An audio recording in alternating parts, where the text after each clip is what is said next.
Danny Castro, Dallas, Texas, sophomore, left back. Salvador Avila, Mexico, junior, center midfield. Joel Ramirez, Buenos Aires, Argentina, sophomore, forward.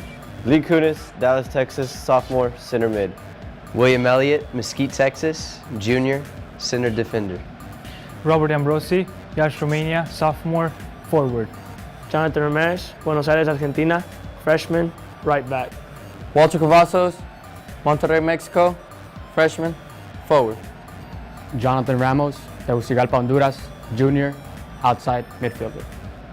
Rolando Hernandez, Michoacán, Mexico, sophomore, center mid. Cesar Galvin, Allen, Texas, senior, goalkeeper.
as they have owned the tempo of this game so far. So that was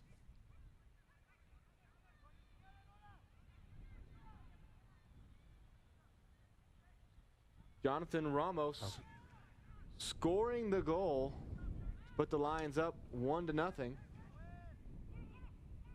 Up again, another shot on goal, and that is easy, too easy, and the Lions go up 2-0 just like that, just a minute and 10 seconds after they struck goal the first time, and that goal is Ambrosi. They crashed the left side of the field. Robert Ambrosi got wide open in the box. He got it, and it was just a stare down with the goalie. And so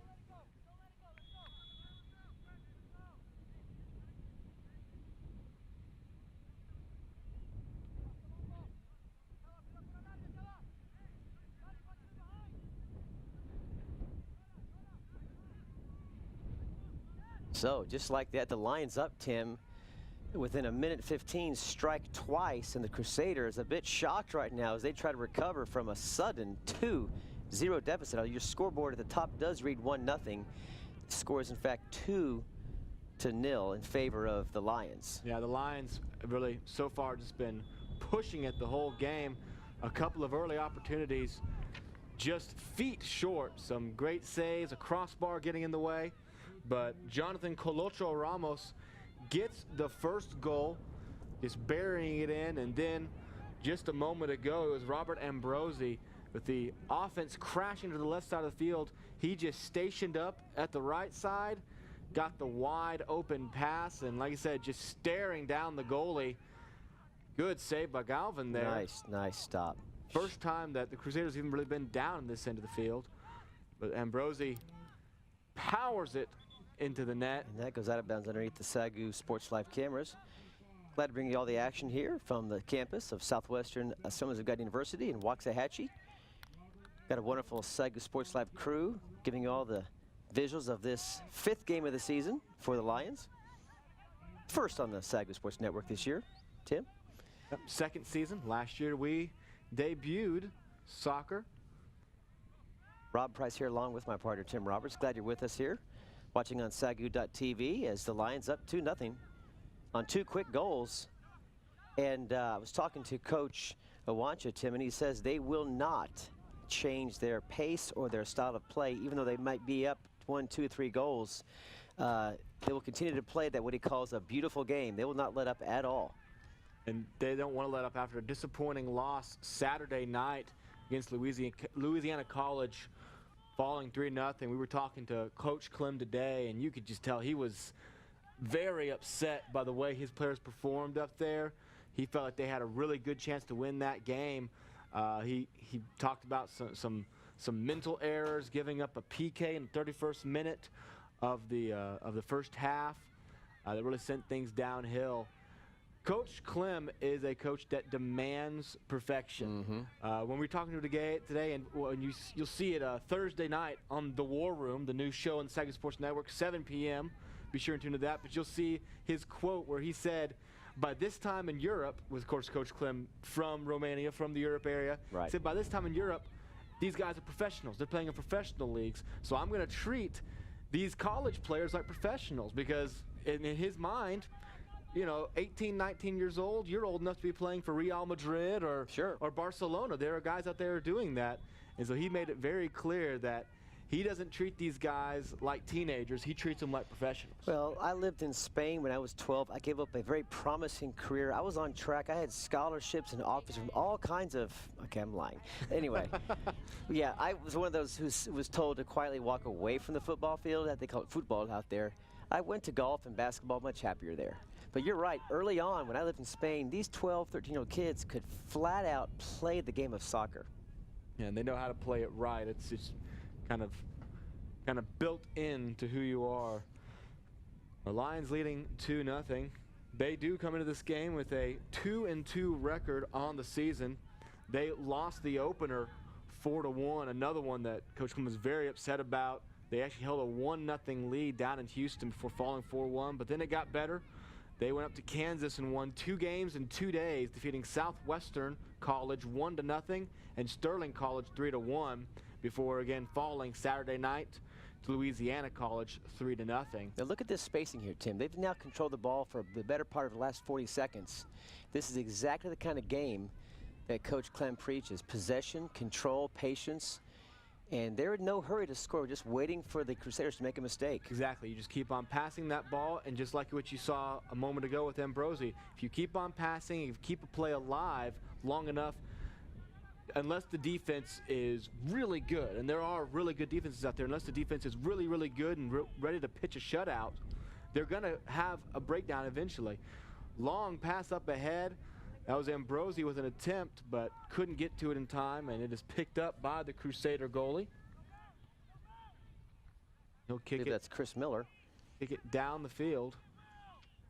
And again, a lot of the action taking place on the east side of this soccer field the first half, meaning the white jersey is controlling the possessions. Yeah, almost all of it so far. In the first 15 minutes, Cesar Galvin, your starting goalie for the Lions, has only had to touch the ball once on what could hardly be called an opportunity, really. It was easily scooped up. The Lions not letting up on offense. Contact here, and looks like that's going to be Lee Kunis going down just outside the box. Foul will be called, no cards being issued.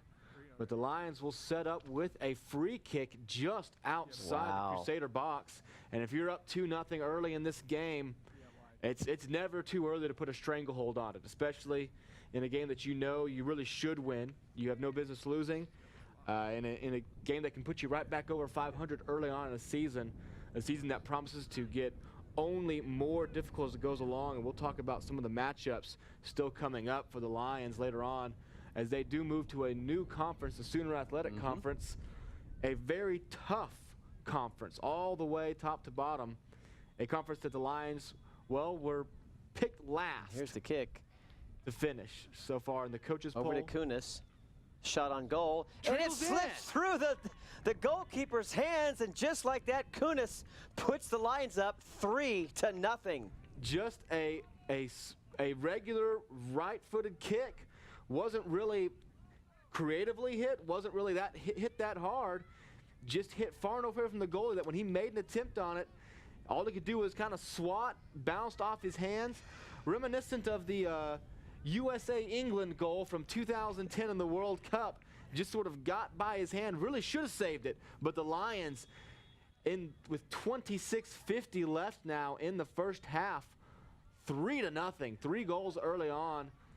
Well, your top scoring threats coming into the game were Kunis and Ambrosi, and those two plus Ramos have the 3 goals. So everything right on cue with what should happen. Your goal scorers are scoring goals early and really playing great defense when they don't have the ball, which has been pretty rare so far. Yeah, so they always say the best defense is a good offense. That is even more true in soccer of any sport, because if you're on offense, you don't even need to play defense.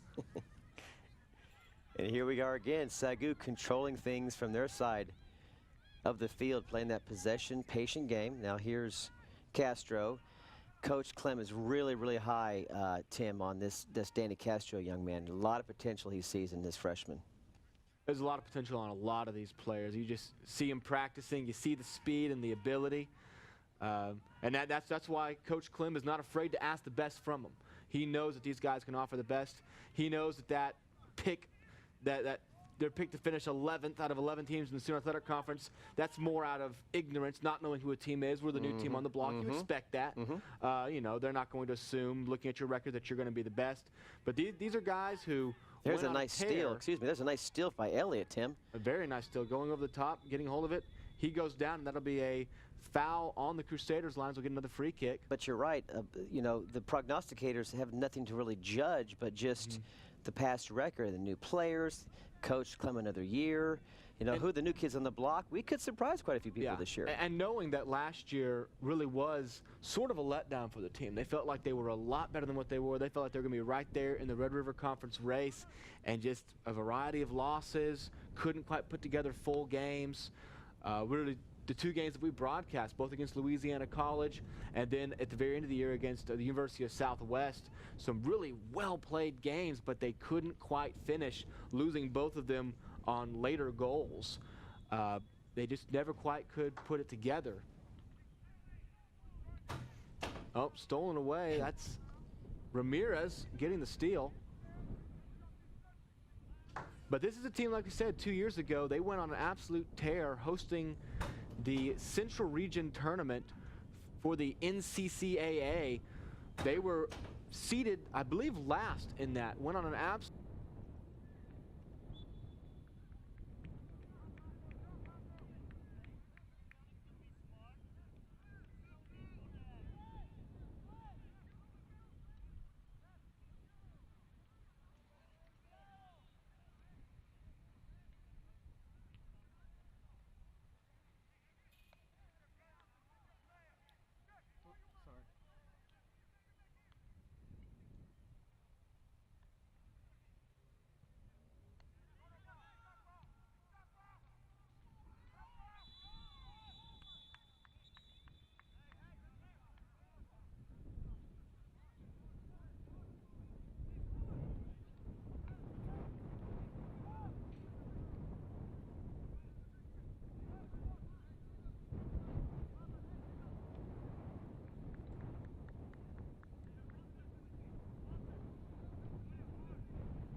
Ramirez now, no relation to Joel. This is Jonathan Ramirez, number 2. Works the left side, and he gets tripped up and play on, the referees say. no whistle. Play was made on the ball. Now here's Will Elliott. Real nice defender. Played really well last year for the Lions.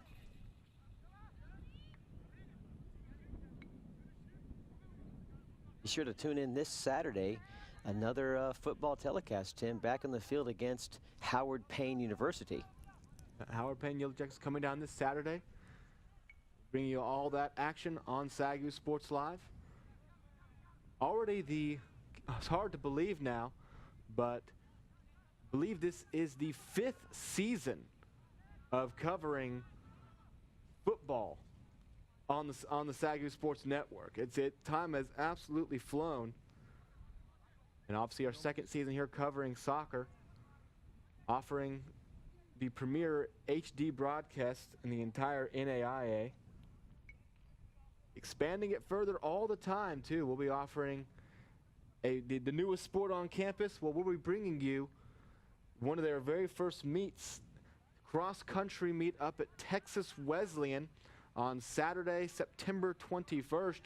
We'll be bringing you that with a slight tape delay, but that will be brought to you from Texas Wesleyan, pioneering cross-country broadcast in the NAIA. Joining me that day will be another Rob Blakeney, who has quite a few years of experience running cross-country and knows that sport very well, so really privileged to have Mr. Blakeney on the mic with me on that day. Cross-country team held their premier meet, well, not held, but went to their premier meet on Saturday. Finished relatively well. The men's team placed 6 out of 9 teams, I believe. And the overall time of the team qualified them already. And this is hard to understand for someone who follows other types of sports, but qualified the entire team for the NCCAA National Tournament. So Already? Already. In the first week, your time can qualify you for the NCCAA National Tournament, which is in November. So they've locked up one playoff spot already. That's great. That's a great accomplishment. Your first meet. Yeah, top SAGU runner came in 15th. And like I said, it's always hard to build a program. And we've seen some programs get built here, and you struggle for those first wins a lot. So it's good to see some early success from the cross-country team already. Coach Jason Covarrubias, you watched the War Room on Thursday, you know what he says about cross-country. He says it's like breeding horses. That's why he loves it so much, and he's put together some good runners in a very short amount of time. All freshmen, just a few walk-ons who have already been students who are joining on. For the most part, though, brand new students here at SAGU, getting out and running. And let me tell you something. I've seen, cross-country meets held up in Colorado, or I knew some people who ran cross-country in South Dakota.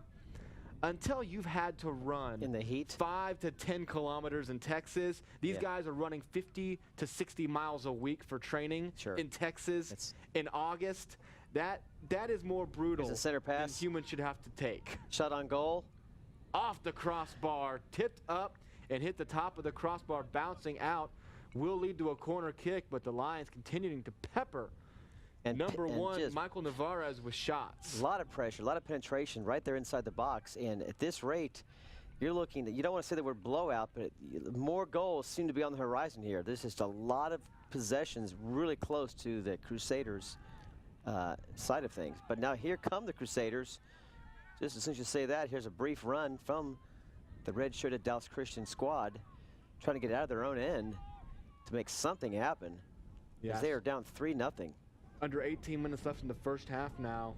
They have yet to really possess the ball in the Lions side of the field. They've kicked it down there a few times, had the one long kick that would be categorized as a shot on goal because Galvin had to get in the way and make the stop.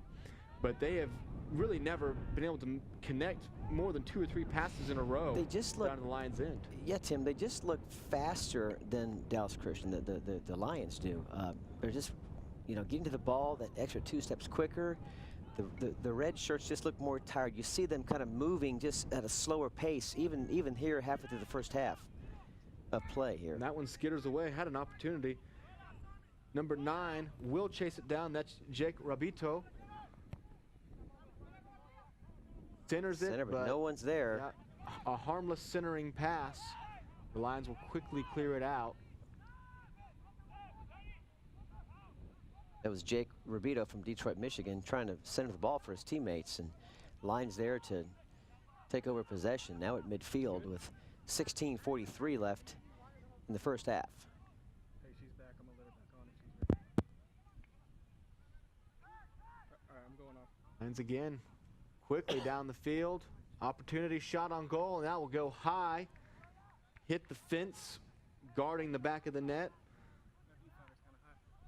Now, our first volleyball broadcast is also just around the corner, folks. I believe that's September 17th. Is that correct, Tim? 17th, I believe at 6 p.m.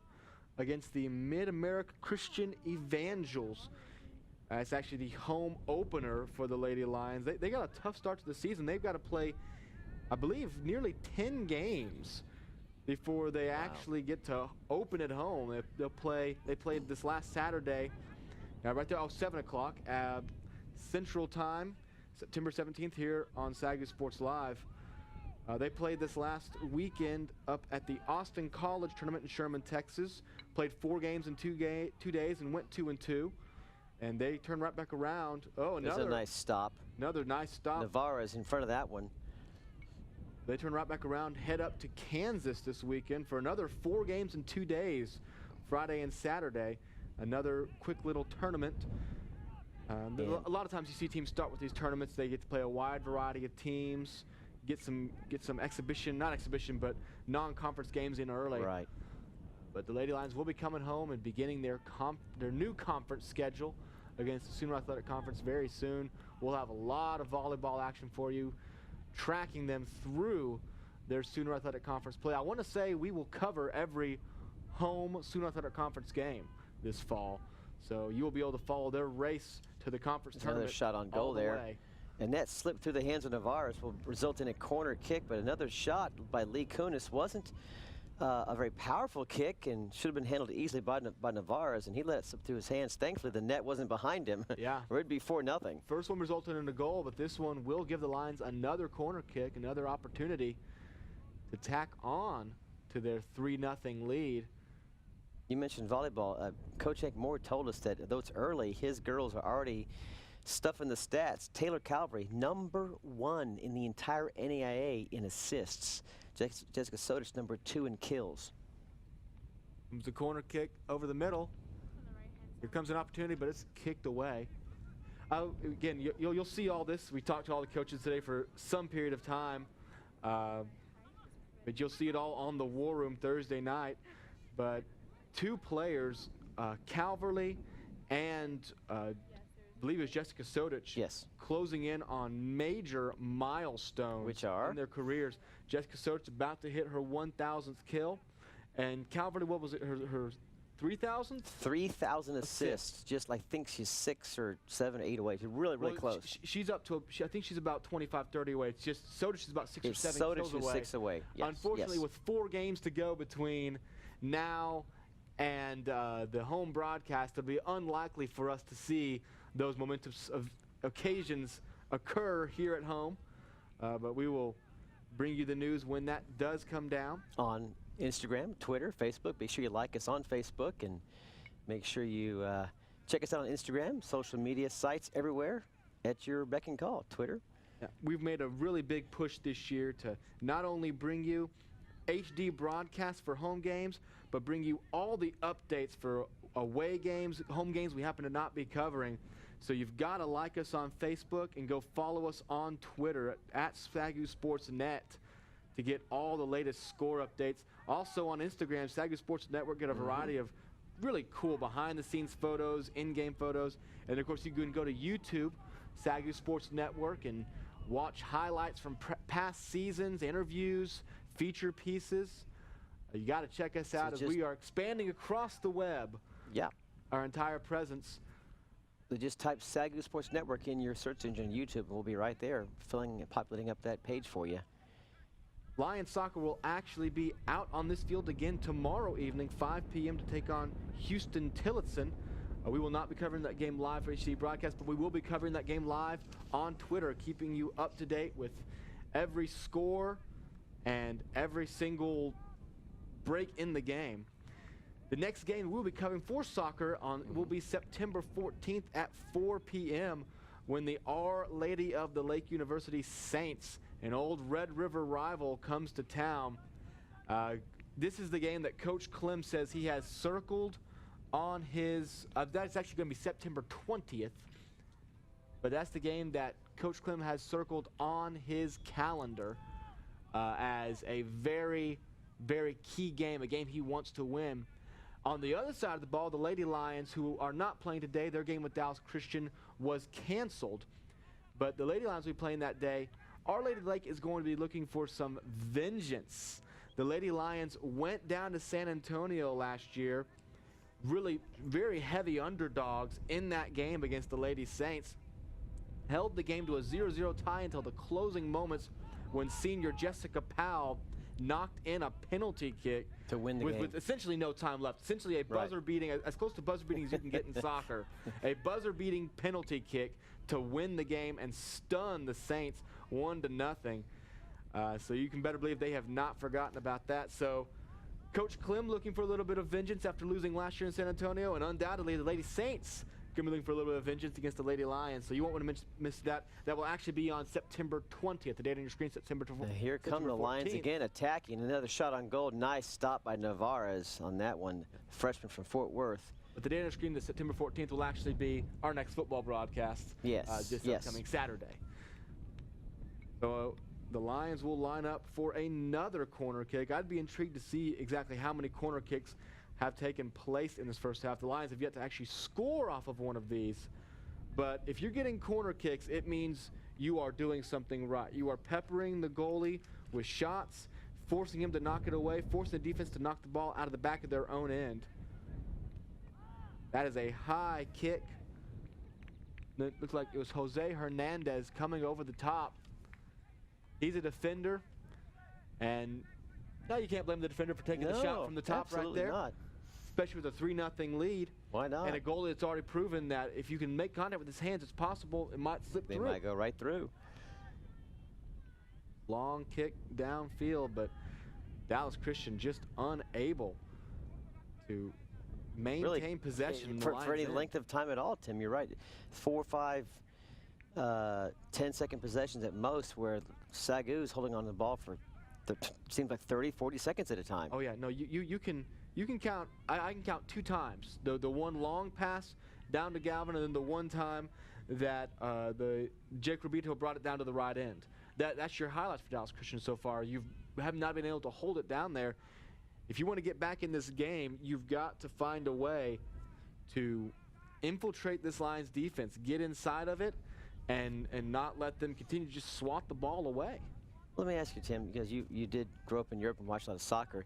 Is there something that Coach Rogers can do now to change it up? Something like maybe pull a defender, pull 2 defenders, and literally put more people up front? Or will that backfire at this point? At this point, it's a very tough gamble. You can you can pull your defenders, move more forwards in, change your scheme to put more pressure on the offense. But when you're facing an offense like the Lions, it's already proven they can get right down the field, make good passes, and score on you effectively, as they put up 3 goals in the first half.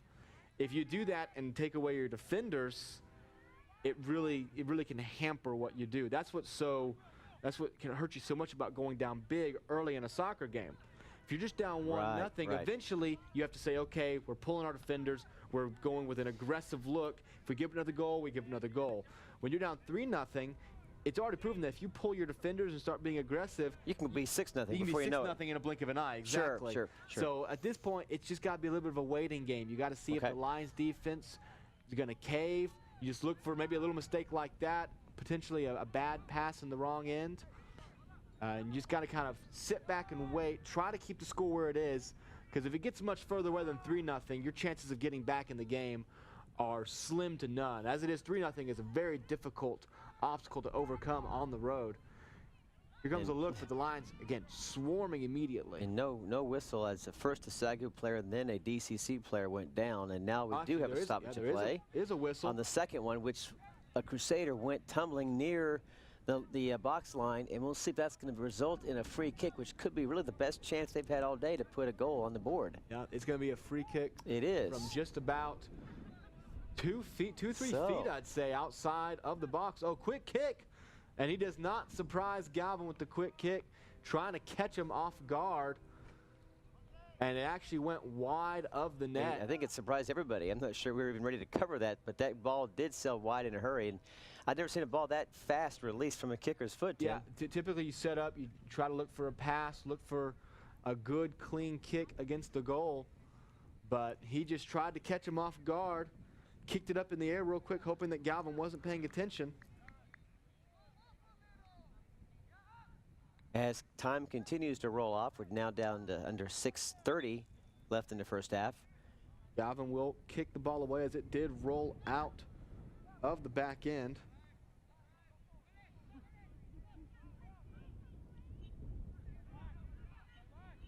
If you're near campus, come on out and support these Lions as they are playing well today. And the sun's out, but it's not blistering hot. It's mildly hot out here. There's a shot on goal. Nice defense from Navarez. And we'll have yet another corner kick, and he's not happy with himself. He still saved the goal, but he's not happy. He's kind of upset with himself. I think more than anything he's not happy with the defense. He's had to stay alert in every second of this game. Has made a number of really good saves so far, but it has not been enough. When you face this many quality shots, you trail 3-0, even though you've put in a decent effort as a goalie. We talked to Coach Clem about some of the strengths, weaknesses, and some growth areas, and here's what he told us. And strengths are the possession game. Check. We're seeing that today. Weaknesses He mentioned, Tim, that sometimes he's seen some defensive lapses or mistakes or closing out games. Well, so far, there's been no lapse at all. Now, whether they can close the game out remains to be seen, but that's a mark he noted. The growth area is a big one, trying to replace top scorer Danny Martinez. 24 goals last 2 years. Generating offense is just it's a difficult prospect in soccer. Soccer's known for its low scores. So when you lose an elite scorer like that, and Danny Martinez, a senior last year, when you lose that elite scorer, you have to look for somebody else. So he's been looking really to Lee Kunis and Joel Ramirez to step up and be those good scorers, and both of them have hit the board today. And looking to replace top passer Parker Sturgeon, who also moved on. You talk about Danny, you and I saw what might be the goal of the year in the entire, well, back then the Red River, with that spearheaded goal earlier in the season last year.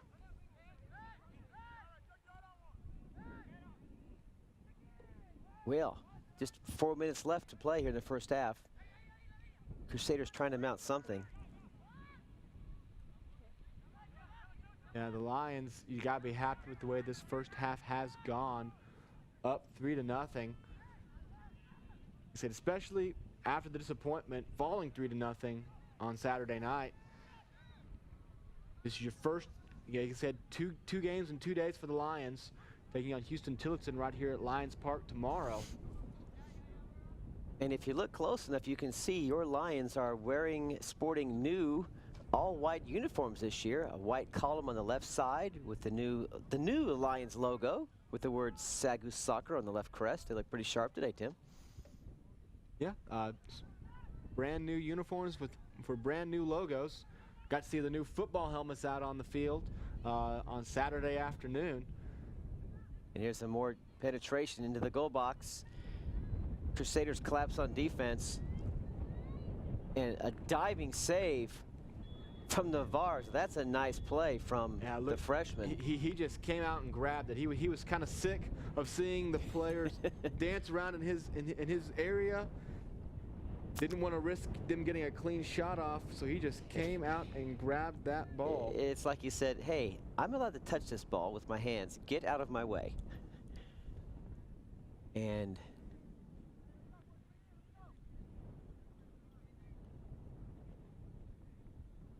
like a stoppage of play here, as looks like we have reached halftime. Yeah, we have reached halftime here at Lions Field. The Lions are on top 3-0 against the Crusaders. We'll be back with halftime coverage after this on the SAGU Sports Network. Welcome back to Lions Park, where the Lions lead 3-0 at the half. Goal scored by Jonathan Colocho Ramos, Lee Kunis, and Robert Ambrosi, giving the Lions a comfortable 3-0 lead here at the half. Well, over the weekend, Lions football kicked off their season against Bethany College. SAGU Sports Live was there to cover it. Let's go now and see how the game turned out Saturday against Bethany College. SAGU Lions and the Bethany College Swedes kicking the 2013 season off in Midlothian, Texas. Lions start off with a bang. Up the middle goes James Hopkins for 20 yards on the first drive. 11 plays later, it's Troy Griffin around the right side to give the Lions the quick 7-0 lead. The Swedes would respond though. Tevis Lindenberg goes around the right side, weaves through traffic for 21 yards. And the Swedes tie it up late in the first quarter. Now the Lions defense was strong all day. Here comes Kendall Evers sacking Justin Bain. Bain would be out for the game after that hit, and the Swedes would be forced to bring in backup Bo Savage. Right here on the first play of the second quarter, Bo Savage fumbles the ball. Jeremiah Mott recovers, and the Lions have the ball in the Swedes' red zone.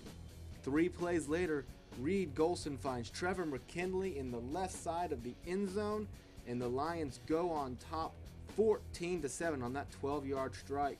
Very next drive, Ethan Eastwood picks off The quarterback bowls him over and runs into the end zone. The Lions go on top 20-7. Look at this again, just reading the quarterback's eyes, and he was not going to be stopped on the way to the end zone. 13-point lead in the first half for the Lions, but the Swedes would not relent on this punt return. Kelton Evans weaving all the way back. He goes all 84 yards, trimming the Lions' lead down to 6 just before the half. So it was a game at this point. Now in the fourth quarter, the Swedes on top by 1, and it's Londarius Thomas going around the right end, almost untouched, into the end zone. The Swedes go on top 28-20. They would add another later on and hold on to win the season opener 35-20 over the Lions. Tevis Lindeberg led the Swedes with 151 yards rushing and 1 touchdown. Meanwhile, Reed Golson led the Lions with 47 yards rushing and had 1 touchdown toss to Trevor McKinley. The Lions are back in action on Saturday, 6 p.m. on SAGU Sports Live versus the Howard Payne Yellow Jackets. And we are back to live action here. Waxahachie, Texas, as your Lions storm out to a commanding 3-0 lead. Early on, those goals came fast and furious. The first goal, 35-15 in from Ramos. About a minute and 10 seconds later, Tim, you had Robert Ambrosi put one through to give us a 2-0 lead. And then at the 27-20 minute mark, it was Lee Kunis with an easy shot on goal, giving the Lions a 3-0 lead. That's where we stand just now as we begin the second half of play. Yeah, and there's really nothing quite as demoralizing for a team to have goals scored that quickly. Just like I said, a minute apart. I mean, it's in any sport when you think about it like that. You back-to-back home runs, a touchdown, and then an interception return for a touchdown. Same thing with goals. So just bang, bang. So quickly it changes the face of the game. It's 0-0, anybody's ball game, and just like that, within a blink of an eye, you're down by 2, and you're doomed to be chasing the leader for the rest of the game almost. The ball roll out of bounds and will give possession to the Crusaders. And you're seeing some new players already in. Number 22 there, Jose Hernandez. He's a sophomore from Dallas. Didn't see, if any time, just a few moments in the first half. He'll get some playing time. And you see Walter Cavazzo still in. For the Lions, just strategy-wise, this is about as well as it could play out. Like we said, 2 games in 2 days. When you're playing outside in the Texas heat, which it is hot, if you're not from Texas, don't be fooled by the date. September is still summer in Texas. Tell my golf game about it. I can't even hardly play the game of golf. It's just so daggone hot out there. But the team, you know, if you can get some backups in, if you can rest your starters when you have another big game tomorrow, that's huge. Oh, big save. Wow. Nice stop from Navarez again. Navarez, he has been really good in net. He has faced, like we said early on, the Lions had a chance to be up 2-0 within the first 5 minutes, but some big saves by Navarez kept him off the board. He had the one big error on the Lee Kunis goal, the ball hitting him in the right hand and just trickling by. But besides that one error, the other 2 goals were just practically undefendable. Just the defense too close. Yeah, shots too close. Yeah, shots too close. If that's the one. If the offensive man doesn't make the goal, it's on him. So he's done a really good job in net to back up. And there's a weak defensive kick from the goalie trying to clear. Looks like he shanked that ball, and Crusaders lucky to push that ball away from the goalie. Well, that was a suspect defensive move from Michael Navarez, but risky kick. When you kick that ball, you want to get a hold of it. So again, I believe the offsides penalty called against the Crusaders. Changing the sides of the field has not changed so far in the first half. The second half, that they just can't maintain possession of the Lions' end. Your leading goal scorer so far in this young season, Lee Kunis, now has 6, 5 entering the game. Robert Ambrosi had 3, now he has 4, followed by a pair of goals each from Jonathan Ramos, who now has 3, and Joel Ramirez 2. Those are actually last year's stats. So everything on par. So you've got Kunis and Ambrosi. Their names being called a lot here, Tim. Yeah, no, those are the players that Coach Owancha is looking for. When we talked to him in the premiere episode of the War Room, that's who he said he was looking at. He was looking at those guys to step up and be leaders on this team. Most shots fired on goal was Joel Ramirez, had 29. Jonathan Ramos 22, Lee Kunis with 20. So plenty of attempts on goal last year. Hope to see more of that today, as well as the season as it progresses. Assists, Lee Kunis had 7 to lead all assist makers last year. Ambrosi had 5. And Jonathan Ramos had 4. Joel Ramirez had 2 assists. And defense, Cesar Galvin had a 5-11 record, but just a 2.58 goals against average in 2012. Not bad at all. He made 95 saves, Tim. 95 saves over 16 games. Another save by Navarez there. Lions trying to get it in. And if you're Dallas Christian, trailing 3-0, if you want a legitimate shot to get back in this game, it's going to have to come in the next few minutes. You can't afford to get under 30 minutes remaining, still needing 3 goals. Far from possible. Here comes an opportunity for the Lions. Crossing pass to the middle, and that will not be saved in time. That's number 17. Cavazos. Walter Cavazos chasing after that one. Lions had a good opportunity. Ball just got away from them, though. They were unable to make contact. Long clearing pass into the Lions' end. Now here come the Crusaders. A rare attack on offense, and that right not there, really a strong play at all. That's a frustration kick right there. That's after. Well, no one's down to the left side to receive any pass, Tim. Over 50 minutes of play, unable to get any real opportunities in your opponent's end. That's just kicking it as hard as you can, hoping that something happens. You see that happen a lot in soccer when a team just can't manufacture something. You just dump it into the end and just hope that the ball sticks in the right spot, that you can get to it. Never really a shot there for the Crusaders, though. Stranger things have happened. Quick story, 6th grade, playing soccer. A female teammate of mine kicks the ball from midfield. The ball lands about 6 feet in front of the goalie. The goalie reaches up. It goes right over the goalie's outstretched fingertips, and you guessed it, into the net. Goal from literally midfield. So stranger things have happened. And by the goalkeeper, I'm assuming you're talking about yourself. Right? I was not the goalkeeper. She was on my team. I was watching nicely from the bench where I belonged at the time. See, that made sense. I was looking for the catch. You're looking for the catch. My catch point of view from the bench. For a girl. 6th grade bench player. That's right. And a girl beat me up for the starting squad. Absolutely. Lions lead 3-0, pushing the 37th minute. Opportunity here. That is Jose Hernandez chasing it down and will not get to it in time. Good defense by the Crusaders, not allowing him there, but also not touching the ball before it went out. So they do not allow another corner kick. All the memories of childhood. It all comes flooding back, Tim. Let's talk about your soccer career. How about you, big guy? You spent those years in Europe as an MK. How's the soccer in Latvia? You learn pretty quickly in Latvia that the idea of, as a shot on goal here, but it's knocked away. You learn pretty quickly that the idea of taking dives or even I would say faking injuries, but even having injuries is just not allowed. It is a bare knuckle brawl sport. Soccer is. No blood, no foul, I guess. Yeah, exactly. No broken bones, no foul. Get back in the game. Yes. I took some very solid hits out on playgrounds, indoors. Obviously, it was too cold most of the time to play outdoors, but indoors for some indoor soccer. And there's to justify a foul takes a lot. Lions will throw the ball in here. Here's a shot on goal and a nice smother up from Navarez, who now seems to be playing a bit better. Now here's a mistake from the defender, and the Lions take over.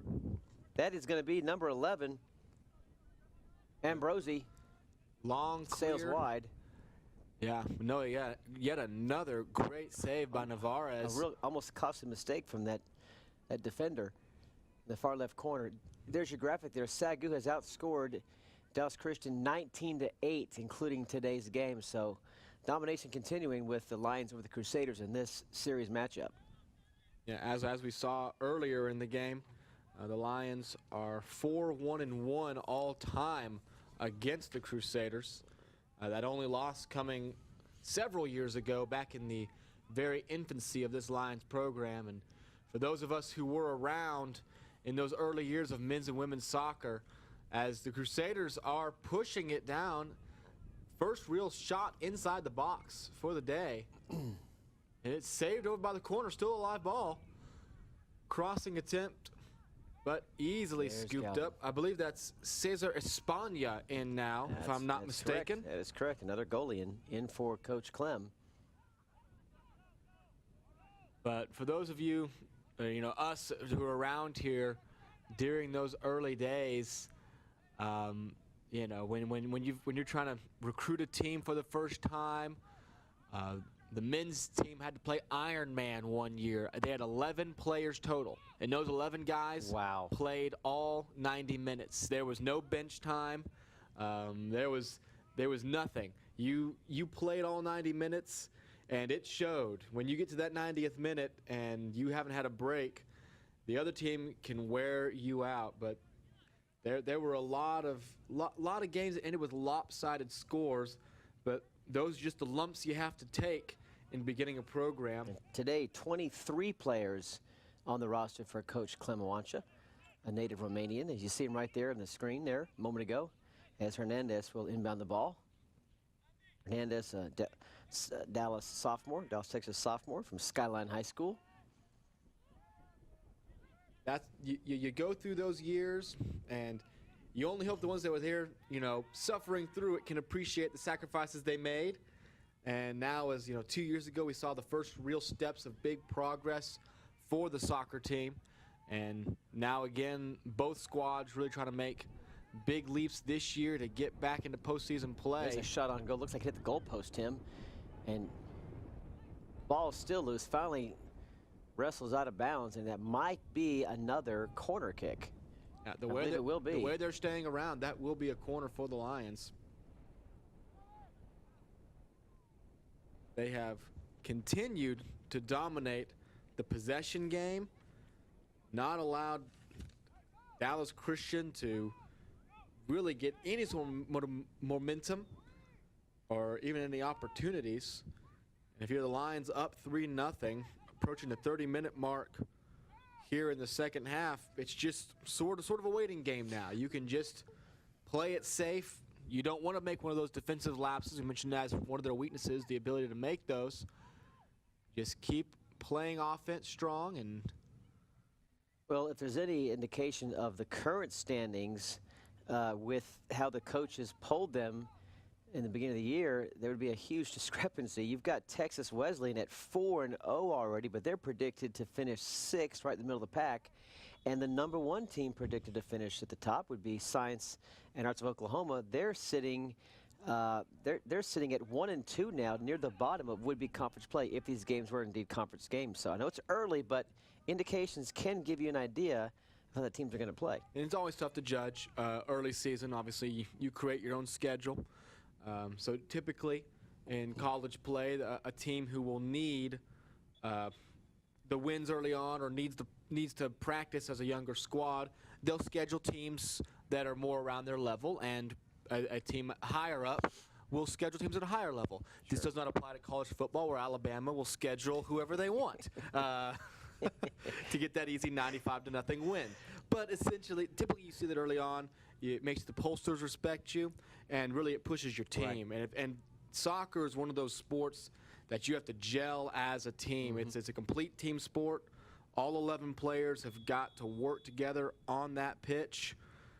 And early on is when you want to try your team. You want to find out who your best guys are. You want to find out if you can withstand the fires of conference play. When that comes very quickly, and every game matters a lot. When you play in a conference like the SAGU Athletic Conference, it's essentially like being in a month-long tournament. You've got 10 or 11 games. You're playing them right in a row not as many breaks as you would usually have.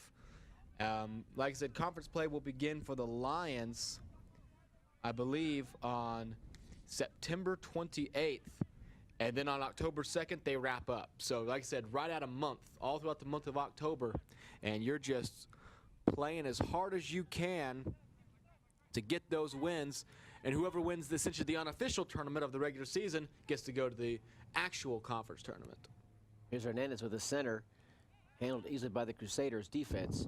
Now, Tim, if you're Coach Clem, you're up 3-0, the game well in hand. Do you change your strategy at all to work on something that needs more work with live action ball, or do you continue what you're doing, just put the subs in, let them run the string out? What would you do if you're Coach Clem right now with the game well in hand with just a half an hour left to play? Well, obviously, this is never a bad time to get the subs in the game, to get those younger players that you're not entirely sure of, to work that raw talent out. And so that is definitely something you want to work on in this game. And at this point, really, what you want to see is, can you shut them out? Can you shut Dallas Christian out? They're obviously pushing very hard for a goal over the next 5-10 minutes, trying to get back in this game. Can you shut them out really without an opportunity? They only have one shot on goal, to my recollection. 2 shots, actually, compared to 16 for SAGU in the first half.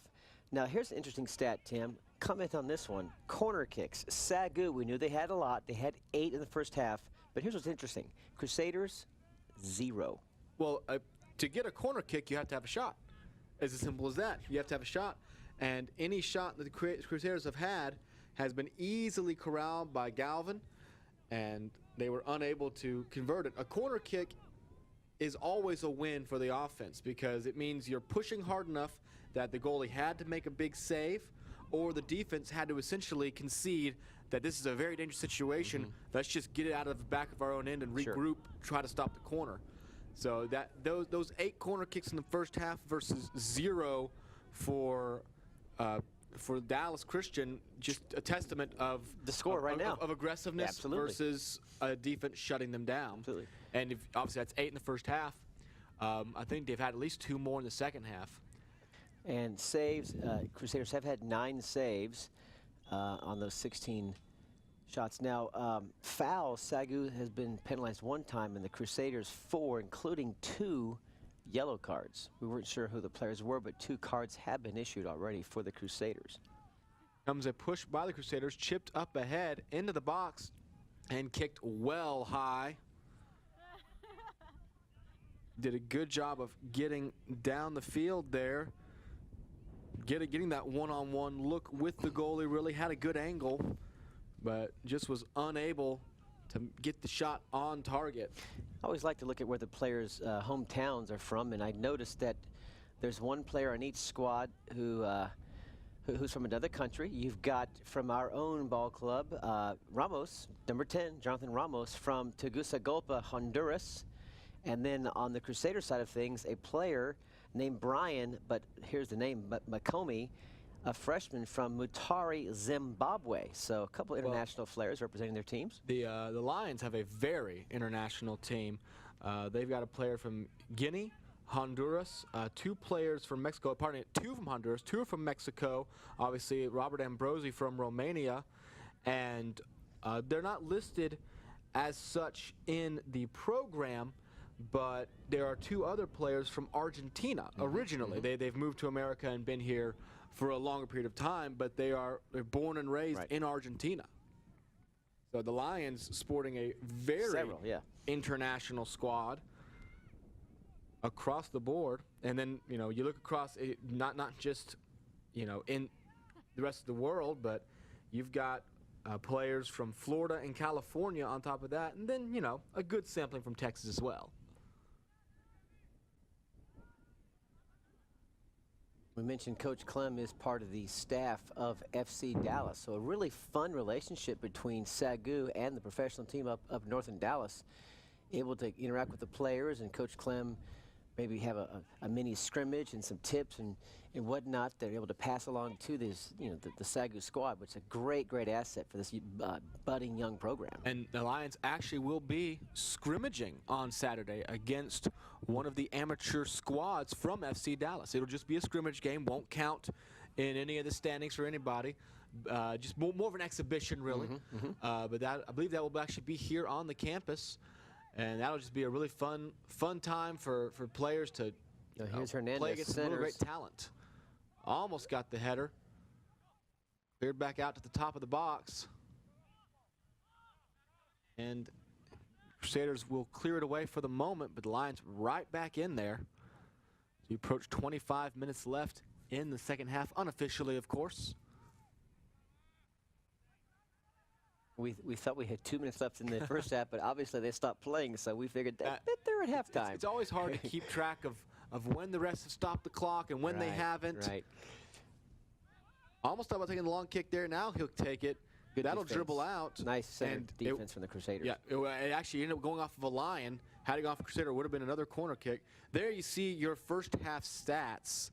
3 goals for the Lions, 16-2 on shots, 8-0, 4-1 on fouls.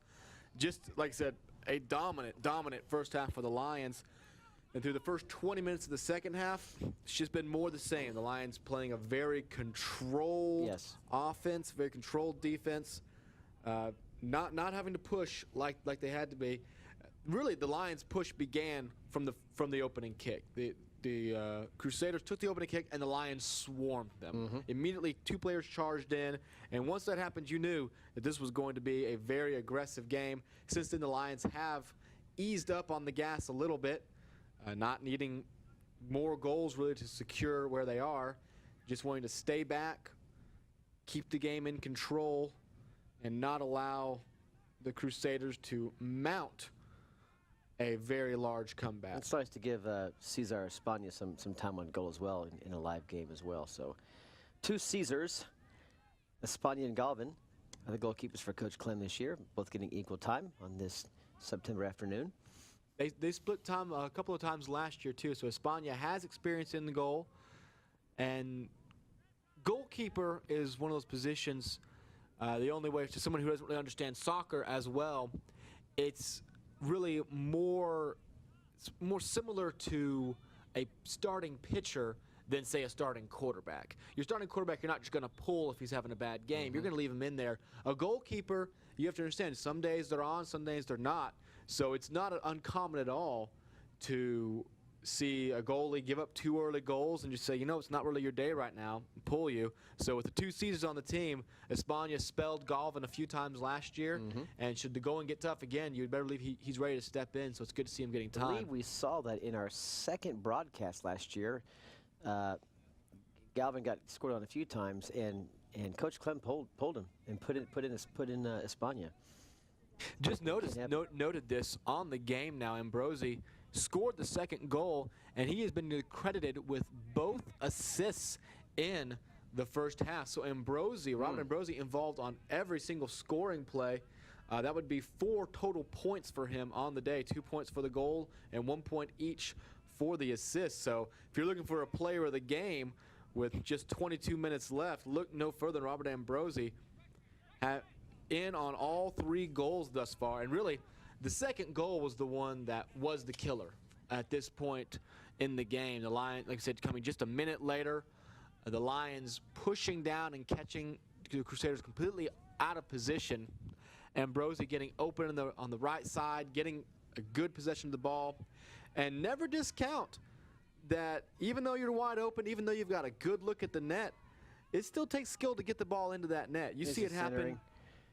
Here's a center shot, Tim, an overpass, and now a trip.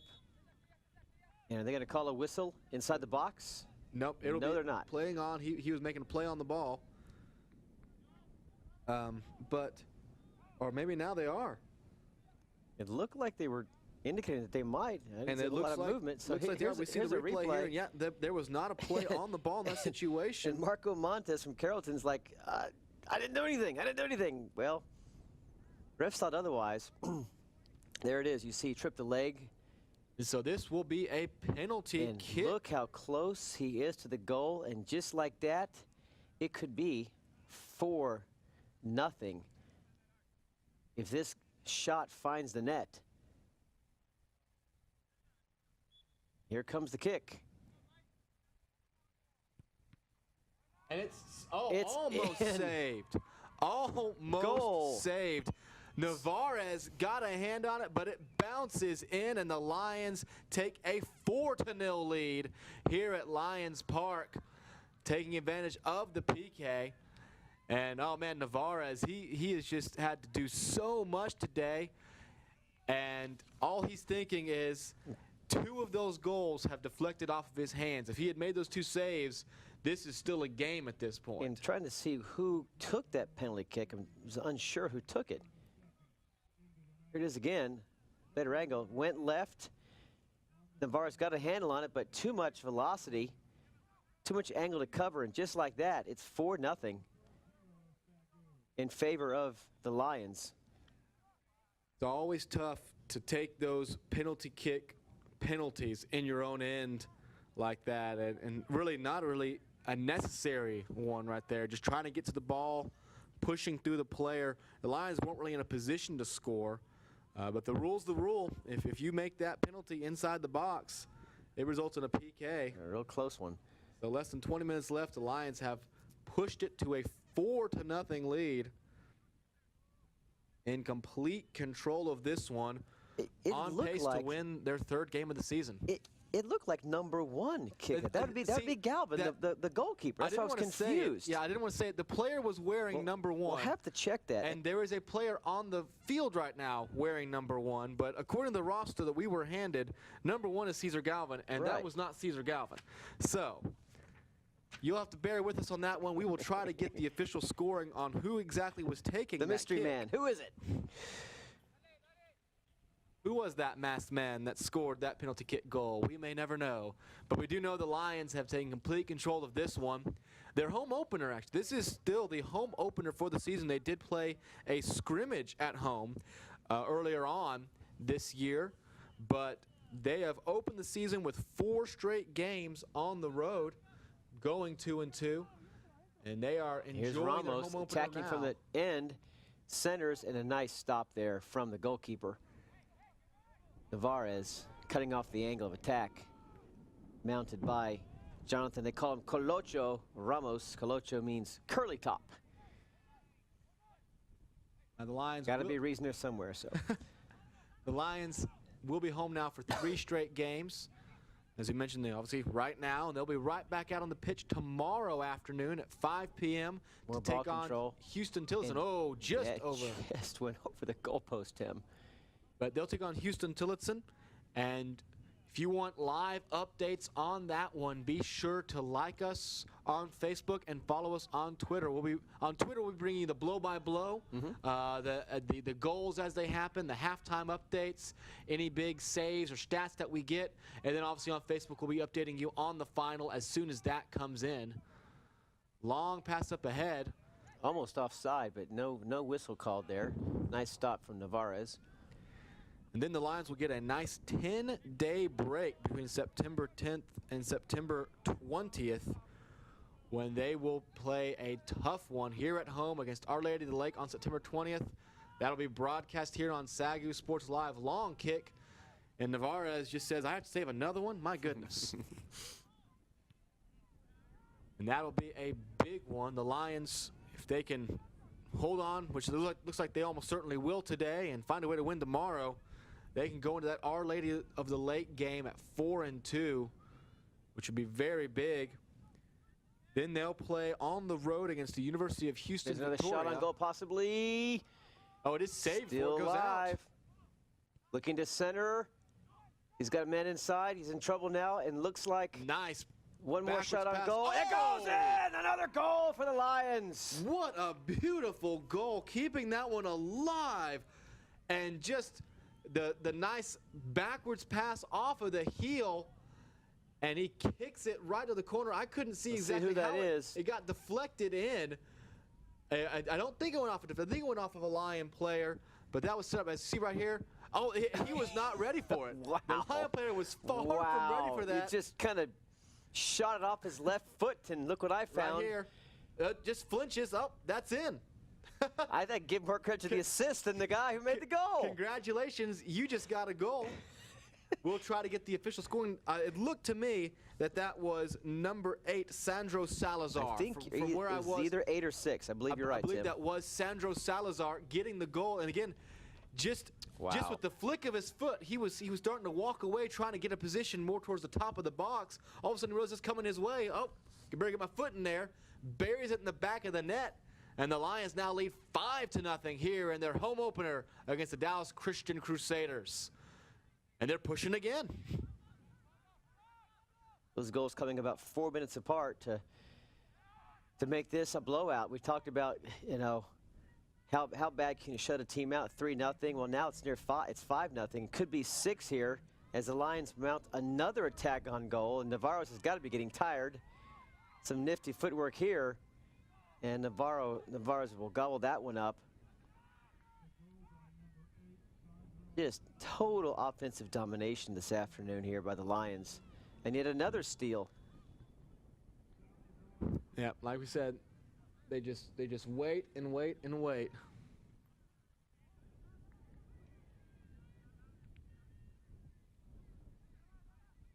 Under 15 minutes now remaining in this match.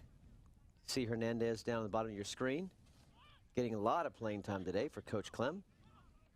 On up ahead to Ramos. He's got a goal already today. Center, another shot on goal. Sails over the net. Navarro's cutting off the angle, keeping the score at 5-0. And I think at this point, the Crusaders just want to get on the bus, Tim. Yeah, it's just been a tough one from the start. Lions scoring just about 10 minutes into the game, or actually more about 12 is the official scoring. Came about 12:25 in the first half. And then all of a sudden, obviously then just over, the official scoring was that just over 30 seconds later, or just over 40 seconds later, was when the second goal occurred from Robert Ambrosi to put it 2-0. And then obviously about 6 minutes after that, Lee Kunas put him up 3-0, and a penalty kick gave the Lions a 4-0 lead, and then a little swift hacky sack maneuver. Ambrosi looking for help.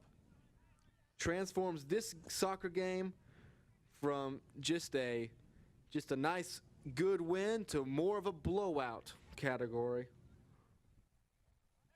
Tim, I'll give you a job. Let's look up the stats and see what the largest margin of victory the Lions have ever enjoyed on the soccer field. It could be near 5 goals. We'll have to take a look at that for next broadcast. Some pushing and shoving, but the ball will go out. Crusaders will retain possession, and that's not a phrase we've said too often in this game.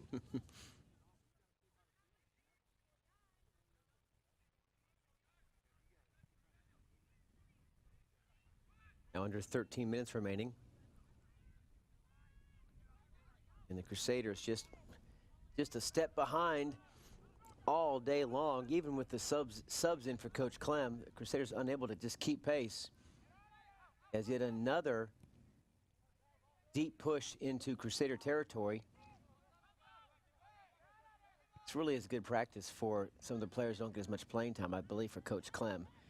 And, you know, everyone's happy.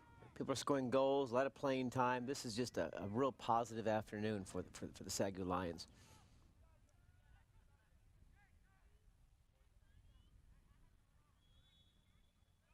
All right, well, I'm getting some interesting news in right here now. We were talking about this just a moment ago. Sure. We couldn't get the best vantage point of it. That goal, that penalty kick scored about 10 minutes ago, was scored by Caesar Galvin. There he see is. it right there. That is Caesar Galvin. I didn't recognize him because he wasn't wearing his goalkeeper jersey. As you mentioned, Cesar Espana came into goal in the second half. Obviously, he went in the phone booth and changed. Galvin switches jerseys, takes off his orange goalkeeper's jersey, puts on a white regular jersey, walks out there and scores a penalty kick. There's no rule that says you can't switch from goalkeeper to forward. I can't say I've seen it happen before, but a surprise. They pull one over on us. I was thinking that somebody had picked the wrong jersey up out of the locker room, or somebody had made a major error on our rosters here, but that is in fact the way it went. So Caesar Galvin scores his first goal. He's a senior now at Southwestern. His first goal for the Lions, not playing goalie, obviously. He hails from Allen, Texas, went to Lovejoy High School. He's got to be happy about that experience. Coach Clem giving him a free penalty kick, and he takes full advantage. Well, he was the one that was fouled on it. So it completely surprised us right there. And you know you're having a good day when your goalie outscores the opposition. So Lions on top 5-0, waning moments here of the home opener. It's really great this year, the way the schedules worked out, that we were able to cover each home opener for the teams. Obviously covering the SAGU Lions football home opener on Saturday, covering the Lions home opener today, and then we will cover the Lions home opener, Lady Lions home opener for volleyball. Today would have also been the true home opener for Lady Lions soccer. Unfortunately, due to complications, the game was on Dallas Christian side. The game was canceled. Right. But we will be covering the Lady Lions when they next return to Lions Field to take on the Lady Saints on September 20th. If you see in the distance there, the top right of your screen, you might catch it as you watch the camera pan, is the brand new Hagee Communication Center. Something that was not on the landscape this time last year when we were covering these games. But that building has risen. The John Hagee Communication Center here on the campus of Southwestern. Yeah, I'm sure you've seen the promos airing for it on SAGU TV now for well over a year. It feels like we've been airing those things forever. Obviously, being on the campus, you feel like the parking's been gone forever, but the building is finally there to justify the lack of parking and the longer walks you might have had to take to get places, and it is a beauty. I noticed today was the first day the fountain was working in front, and for some reason it doesn't feel like it's a building until the fountain's working. And I saw you drinking out of it. Stop that. I'm going to throw a penny at it. And there you see a shot of it from our high tower camera. Right nestled between the Claxton Gym and the administration building is the 80,000 square foot, $22 million facility. Oh, that's a goal. And there's another goal. Goal for the Lions. For the Lions. It puts them up 6-0, just like that. They broke in quickly on the corner, and too quickly for our side camera to keep up with, knocked it into the net, and it is now 6-0 in the waning moments of this game. 3 goals in the first half, 3 goals in the second half. We'll have to, I got to admit to you, I didn't even see it developing. We'll have to wait and see what the official confirmation is on who scored that goal. I didn't see any, celebration or someone getting, high fives from teammates to identify who the goal scorer was. But as we're waxing eloquent about the Hagee Gym Center, there it is right there. And it looks like it's 17. And that is Walter Cavazos. Walter Cavazos, the freshman from Monterrey, Mexico, knocks it in for the Lions' 6th goal of the day. And they are just walking all over the Crusaders. One of my all-time favorite students was from Monterrey, Mexico, Dar Davila. I wonder if he's out of that same church down in Monterrey, Mexico. Wonderful, wonderful city. As we were saying a moment ago, though, that shot of the World Communication Center, the Hagee Communication Center going up, you see right there, nestled right there by the Farmers Administration Building, a historical landmark, officially been declared a historical landmark by the Texas History Society. I think that's a perfect illustration of what this school currently is. You've got tradition, you've got the fact that this school's been here in the form of SAGU for nearly 70 years now, and then obviously the campus beforehand for close to 90 years. The administration's been there for nearly 100.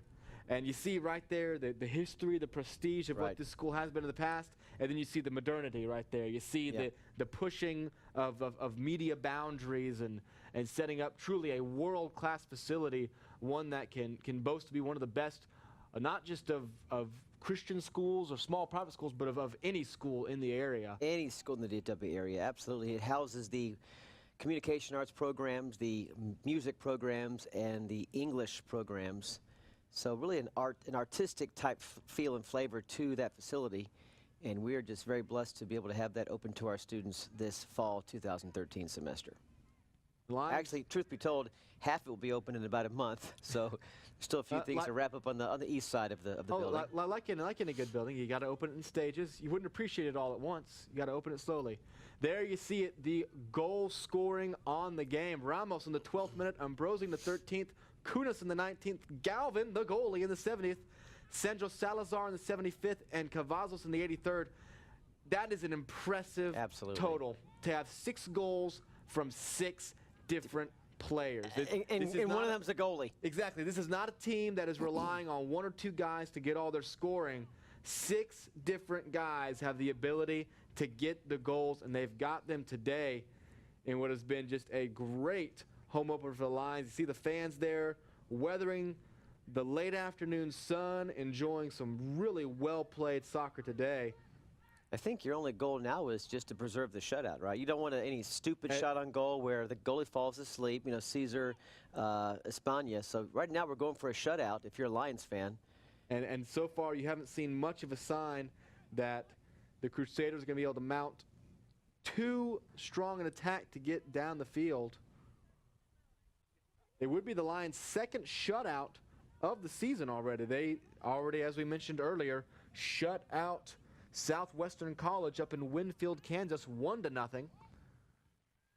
And Lions hungry for more, pushing inside, loose ball.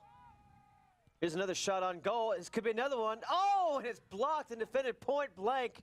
And I believe that was number 9, Joel Ramirez, had a wide open look, and suddenly out of nowhere, Navarez, just out of frustration, just put his body in the way to prevent this goal from making it a 7-0 lead. And for Michael Navarez, you see him right there. For a guy, here it is again, getting in the way. He's the only one in the way of stopping that one. But for a guy who's given up 6 goals in a game, he's had a pretty good game.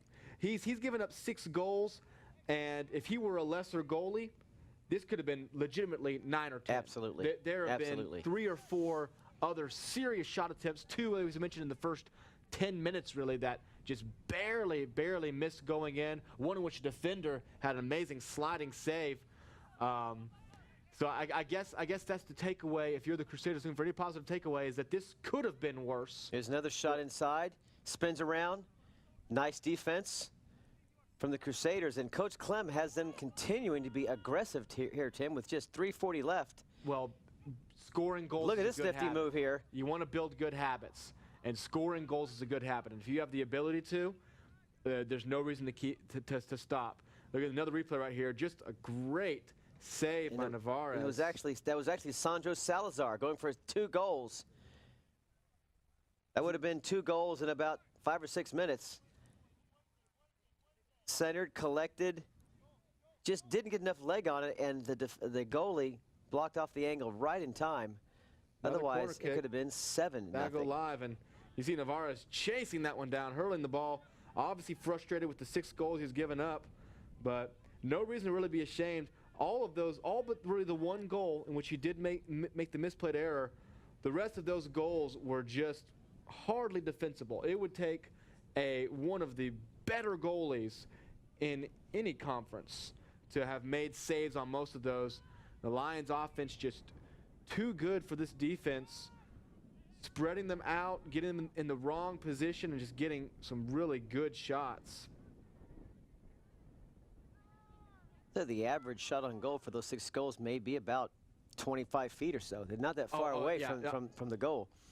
Practically every goal has taken place inside the main box, a couple of them taking place inside the actual goalkeeper's box. So yeah, the Lions have not had to strike from too far out. They've been able to set up camp in that territory. I see here, a nice taking a solid header.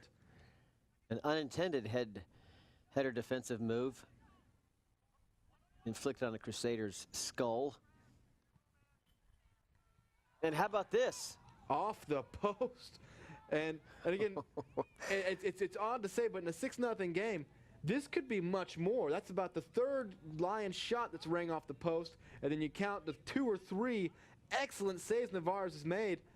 This game could be 13-0. And I love how this ball is just moving with precision from white jersey to white jersey, and they're just dominating all the open holes. This is a habit you want to build right now. Yeah. Playing a team that you should beat and you are beating, it's a habit you want to build, because if you're going to want to beat teams like Our Lady of the Lake, if you're going to want to beat come October 26th. Look at this, got up and down.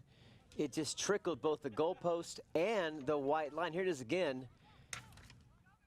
That almost went in twice. Almost there, and then almost as it hits the ground, just out. Oh, that was inside. Oh, but there's a goal right there. While we were watching the replay, we were watching that, confirming that there had been a goal. There was a goal. There was a goal. So we will try to catch for you what happened there. We just gave ourselves a goal in fake time and got one in real time. In the replay, you could see that the ball bounced off the post and landed behind the line. And it looks like the game is over now. It looks like they're going to give that goal to number 22 if they're shaking his hand. No, the game has ended, and we'll see if that goal happened before the clock expired or not.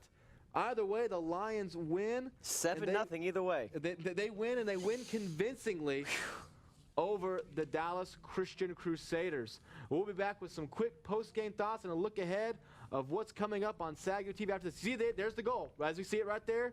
Quickly develop. There it is again. Pass over the side. Nice center.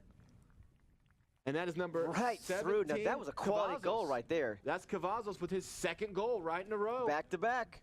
He gets the 7th, and it takes place right before the clock hits 0.